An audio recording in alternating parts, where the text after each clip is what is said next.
지금부터는 인지행동치료와 심리극 이론 그리고 실제 통합 집단치료 워크북을 소개해 드리도록 하겠습니다. 이 이름을 뭐라고 여기선 얘기하고 있냐면요. CPGT라고 얘기해요. 인지심리극 집단치료라고 명명을 했습니다. 코그니티브 사이코드라마 그룹 테라피 이렇게 얘기할 수 있겠고 약자는 말씀드린 것처럼 CPGT라고 이야기할 수 있겠고요. 집단의 크기는 5명에서 10명 사이라고 되어 있고 이 섹션이라고 제가 표현했는데 이 섹션을 회기라고 여러분이 이해하셔도 좋을 것 같아요. 16개 회기로 되어 있고 이 시간은 2시간에서 3시간 정도 지속되었다라고 보고 있습니다. 여러분 일반적으로 이제 폐쇄형 심리극 집단 해도 보통 이 정도 집단 그 인원수하고 시간이 되는 것 같아요. 그리고 인지행동 그리고 심리극 개입을 통합하고 또 집단 구성원의 부정적인 생각 또 비합리적인 신념을 그리고 행동 및 대인관계 패턴을 확인하고 수정하는데 이 CPGT의 목표가 있습니다. 자, 그러면 우리가 이제 본격적으로 이제 CPGT에 대해서 알기 전에 전통적인 우리 그룹 테라피 대화로 하는 경우와 어떤 차이점이 있는지를 좀 알면 좋을 것 같은데요. 먼저 우리 전통적인 집단 치료에서는 대화로 하는 경우에는 집단에서 다른 사람들을 돕는 일반적인 접근으로 하고 깊지 않고 일반적인 특정한 어떤 장애에 초점을 갖고요. 또 깊은 감정의 정화를 지향하진 않고 문제 해결 방법으로서 진행하지 않는 경우도 있습니다. 또 미래 상황을 지향하고 예상되는 상황에 대한 접근 방식의 구체적인 행동 대응의 어떤 시연이나 일반적인 과거의 어떤 시점으로 돌아가지는 않죠. 또 특정한 행동 문제에 초점을 맞추는데 사회적인 상호작용을 위한 사회적인 어떤 기술, 행동 수정, 또 어떤 훈련, 트레이닝에 집중을 하죠. 그래서 일반적으로 내적 갈등이 아니라 대인관계 어떤 상황에 집중을 하고요. 또 개인의 사회적 역할 측면에 조금 더 초점을 맞추고 또 간접적이면서 실험을 하지 않는 것이 전통적인 집단 치료에서 대화로 하는 경우에서의 내용이었다면 오늘 여러분과 같이 나눌 인지심리극 집단 치료에서는 이 협력 집단 치료의 체계적인 방법으로서 소개를 하고 있고 역기능적 신념 체계에 도전하는 깊은 개인적인 탐구, 정화, 통찰, 또 우리가 하는 문제 해결, 또 행동 변화까지 지향될 수 있어서 깊은 느낌이나 생각을 표현하는 데 장려하고 있습니다. 우리가 심리학으로 보면 과거로 좀 돌아가잖아요. 이 과거로 돌아가고 이전 어떤 트라우마 경험, 상황에서의 영향인 이 어떤 부정적인 어떤 도식의 기원, 사람들을 좀 해방시키고 현재와 미래에 적응하는 쪽으로 지향을 합니다. 특히 성격이나 어떤 대인관계, 부정적인 어떤 신념의 어떤 지향점이 있고 또 개인 생활사와 개인 문제와 관련된 숨겨진 어떤 믿음을 다루죠. 매우 좀 직접적이고 또 협력적으로 또 진행이 되면서 자기 노출과 노출에 대한 대처 방식에 대해서도 포함됩니다. 집단에서 설정한 새로운 상황에 대한 반응을 시도하는데 실제로 집단에서 했던 것이 내가 앞으로 겪을 현실적인 장면에서 어떻게 내가 경험하는지에 대해서도 행동 실험까지 시도하는 것이 인지 심리극 집단 치료의 모습이라고 이해하시면 좋을 것 같습니다. 자, CPGT도 진행 단계가 이제 3가지 단계로 진행될 수 있겠는데요. 준비 단계, 행위 단계, 나누기 단계로 구성됩니다. 자, 섹션이 아까 말씀드린 대로 첫 번째 섹션부터 16번째 섹션까지 이루어진다고 보았는데 이 워크북에서는 섹션을 크게 두 그룹으로 나눠서 섹션 1번부터 2번은 치료적인 준비 그리고 섹션 3번부터 16번까지는 CPGT에서의 행위 단계로 보았습니다. 그래서 섹션 1번부터 2번 회기까지는 집단에서 비밀 유지에 대해서 논의하죠. 우리가 집단 상담 제일 처음에 구조할 때 그렇게 진행을 하잖아요. 여기서도 마찬가지인 것 같습니다. 안전한 환경에서의 어떤 분위기를 조성을 하고 치료에 대한 기본적인 구조에 대해서 우리 집단원들과 같이 이야기를 나누고요. 치료 내 필요한 유인물들, 뭐 동의서나 최근에는 개인정보 보호법이 있기 때문에 개인정보 동의서에 대한 것을 받고요.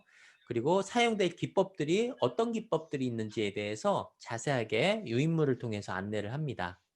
그리고 CPGT, 인지를 사용하잖아요. 인지치료를 사용하기 때문에 자주 사용하는 양식 중에 하나가 자동적 사고 기록지입니다. 그리고 여기서 가계도도 사용을 합니다. 또 인지 왜곡 목록에 대해서도 그리고 진행을 할 때 자기 보고에 대해서 어떻게 할 것인지에 대해서 자기 보고 척도에 대해서 사본을 나눠주고요. 또 회기별로 진행될 때 자동적 사고 기록지, 또 가계도에 대해서 완료를 하는 회기가 바로 섹션 1회기부터 2회기까지일 수 있겠습니다.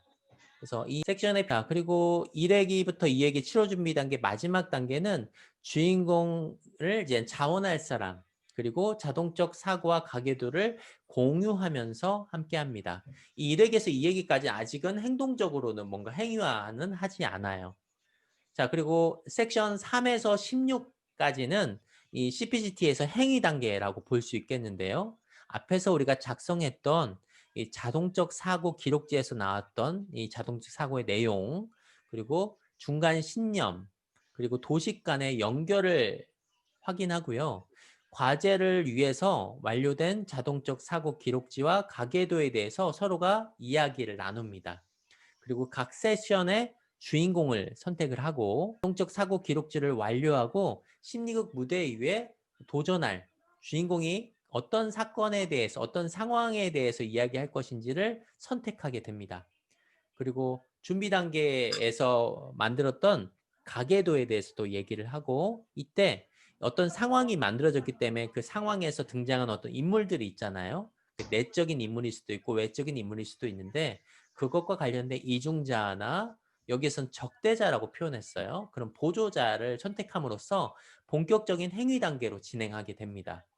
그리고 마지막 나누기 단계에서는 이 전체 집단을 이제 마무리하는 닫기 단계로서 집단 구성원으로부터 나누기를 듣게 되는데 이 과정에선 집단의 역동을 앞에서 진행됐던 집단의 역동을 점점점 마무리하고 처리하게 되고요. 마지막에는 과제를 부여함으로써 마무리하게 됩니다. 자, 준비 단계인데요. 제가 이제 앞에서 이제 준비 단계에 대한 개관, 그리고 이 CPGT에 대한 섹션별, 회기별 전체적인 내용에 대해서 개관을 좀 해드렸습니다. 앞에서 설명드린 인지행동 치료와 그리고 REBT에 대한 내용을 다 들으셨기 때문에 계속 뭔가 반복될 거예요.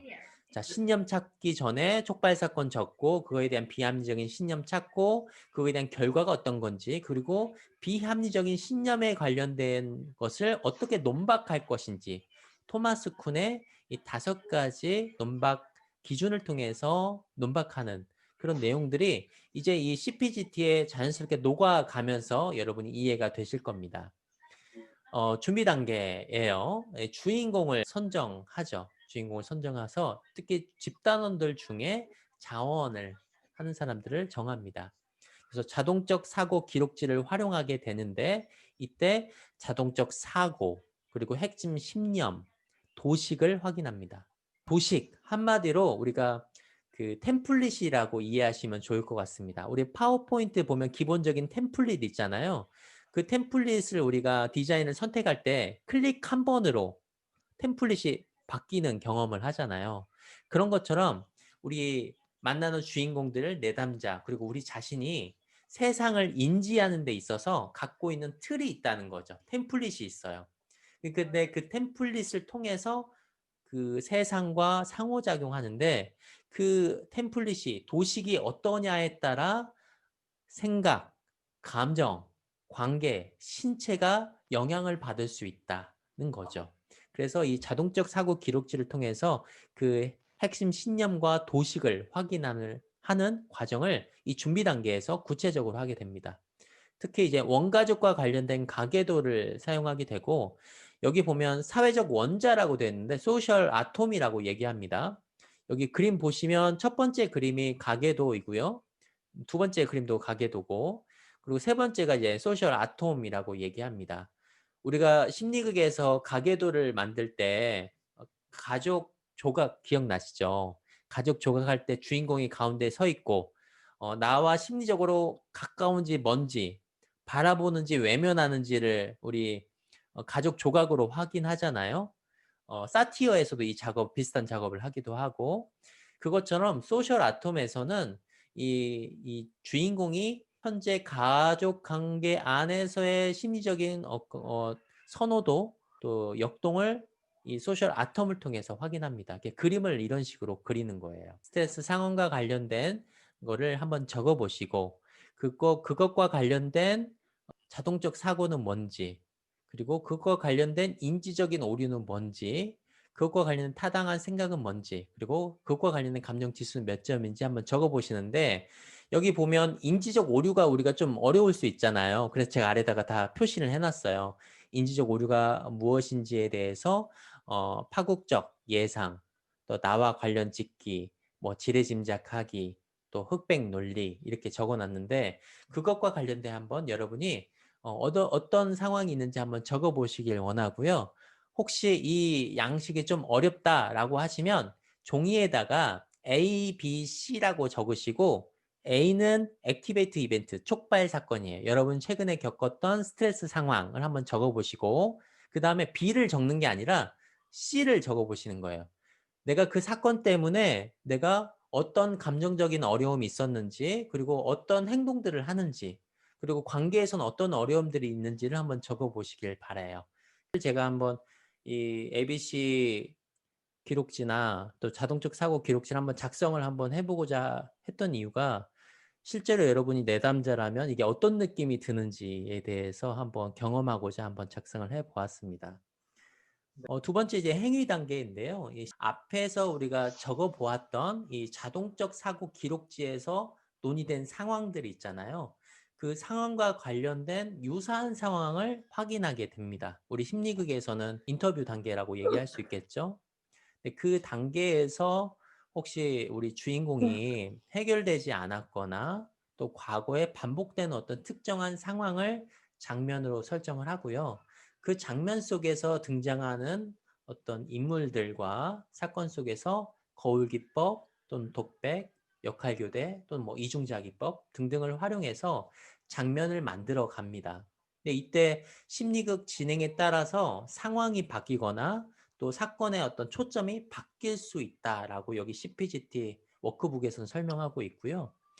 심리극은 ATR, 이 ATR은 Automatic Thought Recorder, 이제 자동적 사고 기록지를 ATR이라고 얘기해요. 이 ATR에서 밝혀지지 않은 추가적인 갈등이나 핵심 신념을 끌어내는데 도움이 된다. 심리극이요. 왜냐하면 우리가 그냥 머릿속으로만 상상했던 일들을 심리극으로 장면화하면 이거 완전 다른 경험일 수 있거든요. 저는 그런 경험도 있는 것 같아요. 주인공이 그런 얘기 많이 하거든요. 디렉터가 물어봐요. 어머니하고 아버지 관계, 우리 가족 관계 좀 어땠어요? 물어봐요. 그러면 주인공들이 어떤 얘기해요? 우리 되게 좋았는데요? 별로 다투시지 않으셨는데요? 이렇게 해요. 그럼 우리 그 장면 한번 봅시다 라고 해서 집을 뭐 꾸미고 어머니 아버지의 심리적인 거리를 보거든요. 엄마는 저쪽에 앉아 있고 아버지는 저쪽 밖에 나가 있고 자기 혼자 방 안에 혼자 있고 이 장면을 거리를 떨어져서 거울기법으로 바라보면 우리 집안 분위기 어때요? 우리 집안 분위기가 이랬나 싶어요. 뭐 이런 얘기를 주인공 입에서 나와요. 그러면 머릿속에서 경험했던 것들과 실제적 경험으로서 심리극에서 바라보는 나의 어떤 인식은 다를 수 있다는 거죠. 네, 그런 면에서 이 행위 단계에서 심리극 진행이 오히려 그 사람이 갖고 있는 추가적인 갈등, 핵심적인 신념을 끌어내는데 매우 효과적일 수 있다는 것을 이 CPGT에서는 얘기하고 있습니다. 그리고 확인된 문제가 해결되거나 주인공 내부의 갈등이 축소되거나 해결책이 있을 때까지 계속 진행해라 라고 되어 있어요. 그러니까 굉장히 인내심도 좋아야 하고 또 주인공도 그만큼 에너지가 많이 들어갈 거라는 생각이 듭니다. 마지막 나누기 단계인데요. 나누기 단계에서는 다양한 보조자 그리고 집단 구성원이 주인공에 대해서 공감하고 경험을 공유하고 마무리하도록 권유하고 있고요. 앞에서 설명드린 심리극을 활용한 인지치료 하마치 사례에서는 집단들이 앞에 사례를 보고 인지 왜곡이 어떤 게 있었는지를 얘기하라고 했었잖아요. 근데 지금 CPGT 이 인지심리극 집단치료에서는 그런 거 하지 말라고 얘기해요. 그냥 조언이 아니라 당신들이 심리학을 보면서 그 역할로서 어떤 경험들이 있었는지를 공유하시라라고 얘기하고 있습니다. 자, 지금부터는 CPGT의 집단치료 워크북에 나와 있는 사례를 한번 같이 보도록 하겠습니다.